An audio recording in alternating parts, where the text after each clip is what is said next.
fingers.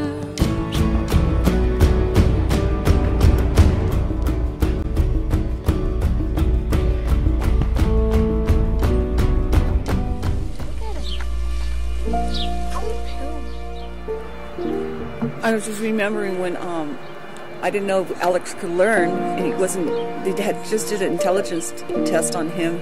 He was like, what, 4 years old. He'd already been going to the early childhood program. Are you happy? Okay. And he wasn't participating. Oh, we got the refrigerator box. Remember we had a refrigerator box?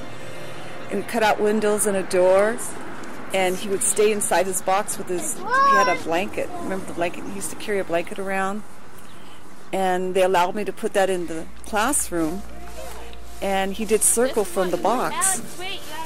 And he would, all the kids would sit in the circle and he stayed in his box. It was like his safe place. And little by little, he started answering questions about the circle time, like the calendar, and they would go over the letters and different shapes and stuff, and he'd answer from the box. This was early childhood. He was only like 4. I remember the first time he answered from the box, and I came to pick him up, and they were so excited because he was answering from the box. And then he got to the edge of the door of the box. He was participating from there and sat, and he wasn't up running around or having meltdowns.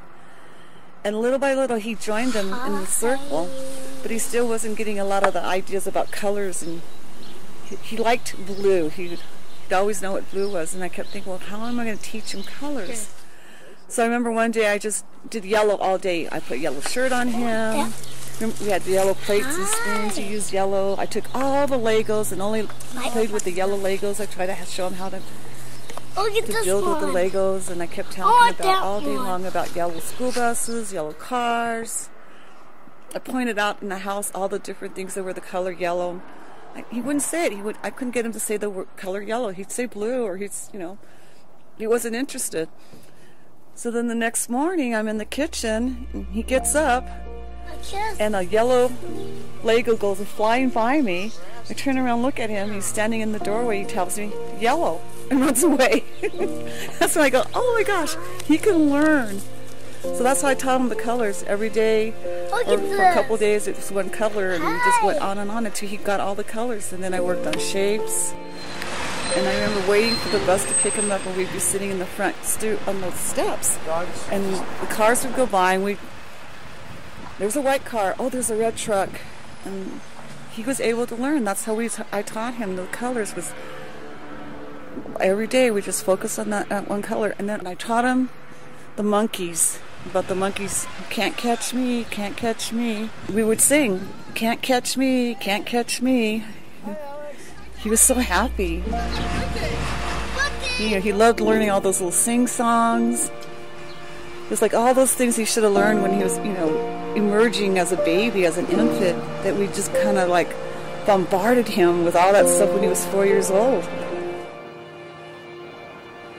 I just remember just wanting so bad to protect both the boys, and knowing that they couldn't tell us what was really going on, but by their behaviors, like I knew something wasn't right.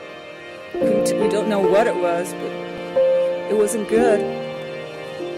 And that summer, before we got Austin, I would go to take him to the pool every day because it was enclosed and he couldn't get out the gate, and that's what I was teaching him to swim. He got so tan, and he was well fed, and he didn't really talk. He still had meltdowns all the time, but I think the best time is when we were at the pool because he could swim. And it was so hard because nobody was tracking this family. Nobody, understood the impact it was making on this kid with no stimulation, all the abuse, and he didn't have the words to tell us what happened.